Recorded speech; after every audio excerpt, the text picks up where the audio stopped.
রোজ হেরে যাওয়ার জীবনে জীবন যেন মাঝে মাঝে কঠিন মনে হয়, মাঝে মাঝে মনে হয় এতটা সহজ নয়।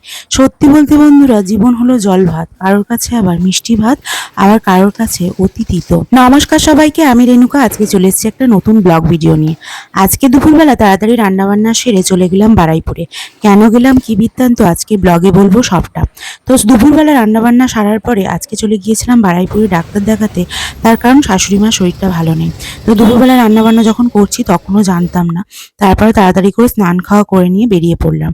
এদিকে আমার বর্মশাই কিন্তু দুপুরে আজকে বাড়ি এসছে। তার কারণ প্রচুর পরিমাণে বৃষ্টি, সকালবেলা ভিজে গিয়েছে, প্রায় জ্বর এসছে অবস্থা, ঘুমসে ঘুমসে জ্বর আসছে এবং তারপরে ওষুধ খেয়েও কমছে না। তো আমি এখানে দেখছিলাম বর্মশাই কেমন আছে না আছে, তোমাদেরকেও বলছিলাম। চলো, রান্নাবান্না কমপ্লিট করে ফেলেছি, এবার যাব বারুইপুরে। তো টোটো গাড়িতে উঠে গেছি, আস্তে আস্তে যাবো এবারে।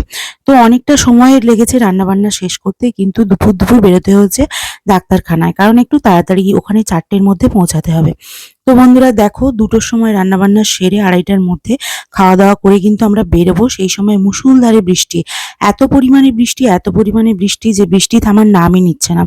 ঘর থেকে টোটো অব্দি আসবো সেইটুকুনিও মানে বৃষ্টি থামছে না। তো কি করব, কি বৃত্তান্ত ভাববো। তো ভাবতে ভাবতেই ভাবলাম না, ছাতা নিয়েই টোটো অব্দি যাওয়া যাক। আর মা তো যেহেতু হাঁটতে পারেন না, পায়ে অনেকটা সমস্যা, সেই জন্য মাও ভিজে যাবে। তো 2টো ছাতা নিয়ে যা হোক করে টোটোর কাছে এসে টোটোতে ওঠা হয়েছে। এই প্লাস্টিকগুলোকে মাঝে মাঝে ঘিরে দেওয়া হচ্ছে, আবার মাঝে মাঝে খুলে দেওয়া হচ্ছে। ঘিরে দিলে প্রচুর পরিমাণে গরম হচ্ছে, আর বাইরের আবহাওয়াটা কিন্তু আজকে বেশ ঠান্ডা ঠান্ডা। গাছপালা সবুজ সবুজ লাগছে, তার কারণ সমস্ত কিছু বৃষ্টিতে ধুয়ে পরিষ্কার ঝকঝকে চকচকে হয়ে গেছে। তোমরা রাস্তাটা দেখলে হয়তো একটু বুঝতে পারবে যে কিরকম হারে বৃষ্টি হচ্ছিল এবং কিরকম হারে রাস্তায় জল জমেছে। তো যাই হোক, এখানে মা, আমি, আমার যা, সবাই মিলে এখন বারুইপুরে যাচ্ছি ডাক্তার দেখাতে। তো যা যাবে ননদের বাড়ি, ও ওখান থেকে কিন্তু আসবে না আজকে। আমি আর মা ফিরে চলে আসবো আবার রাত্রিবেলা। তো রাত্রিবেলা কি রান্নাবান্না করব সেটাই ভাবতে ভাবতে আজকে ডাক্তারখানায় যাওয়া। মহিলাদের এটাই কাজ যে কি করব না করব সবটা কিন্তু ভেবে চিন্তে তারপরে করতে হয়। তো যাই হোক, মা এখানে বসে আছে, দেখো মায়ের কোমরে, পিঠে শীত দাঁড়াতে কয়েকদিন হলো বেশ যন্ত্রণা করছে এবং রাত্রিবেলা করে ঘুমাতে পারে না, ভোরবেলাও ঘুম আসে না, কখনোই ঘুম হয় না। তো বেশ কয়েকদিন এই যন্ত্রণা সহ্য করার পরে মা বলল যে আমি ডাক্তার দেখাবো এবং আমাকে ডাক্তার দেখাতে নিয়ে যেতে। তো যাই হোক, এখানে ডাক্তার দেখাতে এখন চলে যাওয়া হয়েছে। ওখানে ওয়েটিং রুমে একটু বসেছিলাম। ডক্টর আসতে একটু দেরি করেছে, ডক্টর কিন্তু আমাদের নিজেদের মধ্যেই। তো যাই হোক, এই যে এখানে বসবেন ডাক্তারবাবু, আমরাও একটু এসে বসে আছি। আর এখন 6টা বেজে গেছে, কারণ টোটো গাড়িতে করে আস্তে আস্তে আমাদের দেরি হয়ে গেছে। আর ওই যে বললাম মুষলধারে বৃষ্টি, বৃষ্টি থামার নামই নিচ্ছে না, তো সেই জন্য দেরি কিন্তু হয়ে গিয়েছে। তো এই যে আমি এখানে বসে আছি, মা ওখানে বসে আছে, সবাই এখন ওয়েট করছি ডাক্তারবাবু আসার জন্য। তো ডাক্তার দেখিয়ে একটাই জিনিস হয়েছে যে মায়ের প্রচুর পরিমাণে মানে যন্ত্রণা যেহেতু বাড়ছে, আর মা যেহেতু হাঁটতে খুব একটা ভালো করে পারছে না পায়ের সমস্যার জন্য, সেই জন্য অনেক রকম ওষুধ দিয়েছে, ঘুমের ওষুধ দিয়েছে এবং নানান সমস্যা হচ্ছে। তো সেই কারণেই আর কি ডাক্তার দেখানো। তারপরে বর্মশাইয়ের দোকানে গেলাম। বর্মশাই ওখান থেকে একটুকুনি চিকেন কিনে রেখেছিল। তো সেই চিকেনটাই ও দিতে আসছিল, আস্তে আস্তে প্রায় পড়ে যাওয়ার অবস্থা, কারণ বৃষ্টি কাদাতে পুরো রাস্তা মানে কি বলে স্লিপ হয়ে আছে। ওই যে পড়ে যাচ্ছিল আমার বর্মশাই, আর তখনই আমি ক্যামেরাটা অফ করে দিয়েছিলাম। আর আমার কি খুব জোর মানে ভয় লেগে গিয়েছিল। আর ওখানে কাদা না এতটা পরিমাণে, আর তোমরা বুঝতেই পারছো কিছুদিন আগে বর্মশাই গাড়িতে অ্যাক্সিডেন্ট করেছে, তো আবার পড়ে গেলে আরো সমস্যা।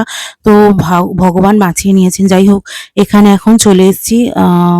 চিকেনের মধ্যে ছিল মেটে আর ডানা মানে উইংসের পিস, আর কোনো মাংস ছিল না নাকি। তো যাই হোক, এই নিয়েছিল, নিয়েও সকালবেলা রেখে দিয়েছিল ফ্রিজের মধ্যে। আর এখন আমি আসার সময় নিয়ে এলাম। তো এটা এখন এনে রান্না বসিয়ে দেবো বন্ধুরা। ঝাল ঝাল করে করব, কারণ এই শুধুমাত্র মেটে আর এই উইংস তেমন একটা টেস্টফুল হবে না তরকারিটা হয়তো। তো যাই হোক, এখন ধুয়ে ধায়ে পরিষ্কার করে গুছিয়ে নিয়েছি। তো ভাবলাম তোমাদের সাথে আজকের ভিডিওটা শেয়ার করি। বারুইপুর থেকে আসতে বেশ মানে রাত হয়ে গিয়েছে, ধরতে গেলে প্রায় রাত 9টা, সাড়ে 9টা বেজে গিয়েছে। তো এখন আমি রান্না বসাচ্ছি। এই রান্না এখন রুটি বানাবো, ভাত বানাবো, তারপরে এই যে তরকারিটা বানাবো, বানিয়ে তারপর কিন্তু রাতের খাওয়া দাওয়া হবে। তো বন্ধুরা, এখানে আদা রসুন পেঁয়াজ সমস্ত মিক্সি করে নিয়েছি, আর এখানে আলু আছে, আলুগুলোকে ভেজে নিয়েছি। কিন্তু তরকারিটা আজকে খুব একটা ভালো টেস্টফুল হয়নি। ওই যে বললাম শুধুমাত্র উইংস আর মেটে এই সবগুলো দিয়ে খুব একটা ভালো তরকারি হয়নি। তো যাই হোক গিলে থাকলে হয়তো ভালো হতো, যেটা আর কি গিলে কলিজা তোমরা বলো।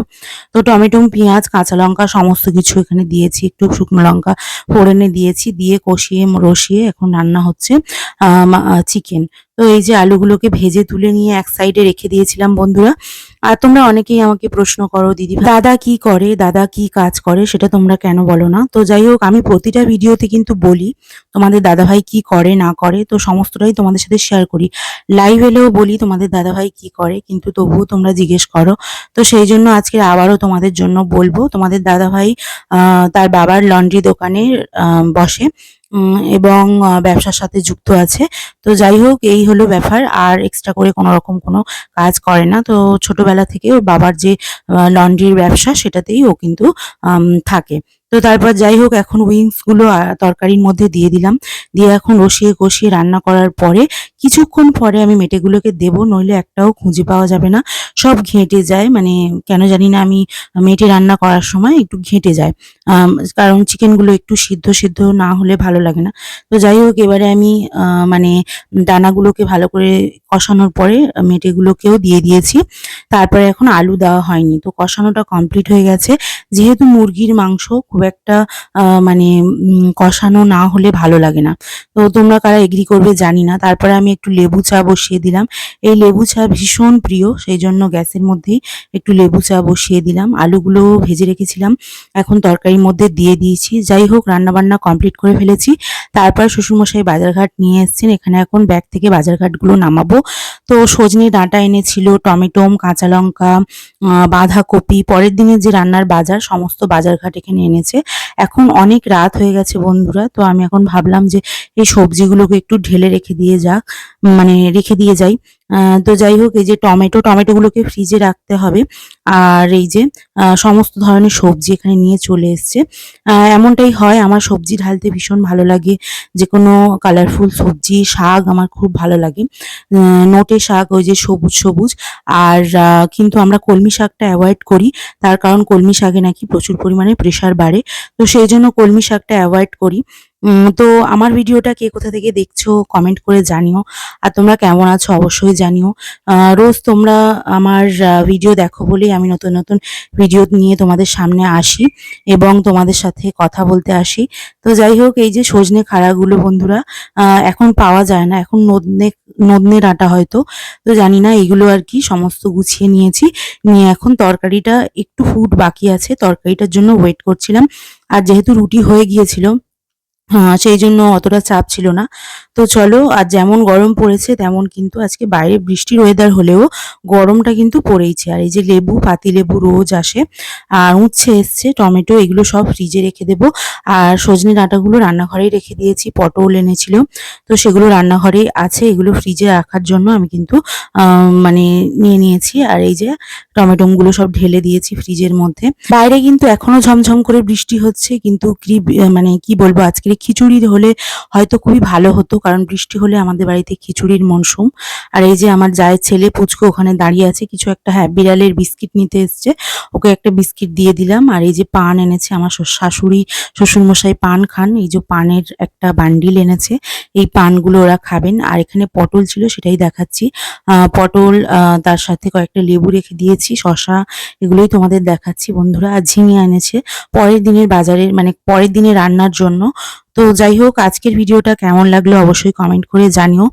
আর রোজ ডেলি ব্লগ তোমরা কারা কারা দেখতে ভালোবাসো সেটাও জানিও। আগের দিন তথাগত ভাই, তথাগত ভাইয়ের টাইটেলটা আমি জানি না, তবে তথাগত ভাই বলেছে, দিদি ভাই তুমি যে এই যে মানে সহজ সরল ভিডিওগুলো করো, সেগুলো আমার মা, আমি এবং আমার ওয়াইফ তিনজনেই বসে বসে দেখি, এবং আমাদের বাড়ির একটা ছোট্ট কুকুরছানা আছে, সেও কিন্তু তোমার ভিডিও দেখে। তো তোমাকে অনেক অনেক থ্যাঙ্কফুল ভাই, আমার ভিডিও দেখার জন্য অনেক ধন্যবাদ, অনেক ভালোবাসা। আজকের ভিডিওটা এই পর্যন্ত, ভালো থেকো, সুস্থ থাকো সবাই। পরবর্তী ভিডিওতে আবারও আসবো একটা নতুন ভিডিও নিয়ে। টাটা।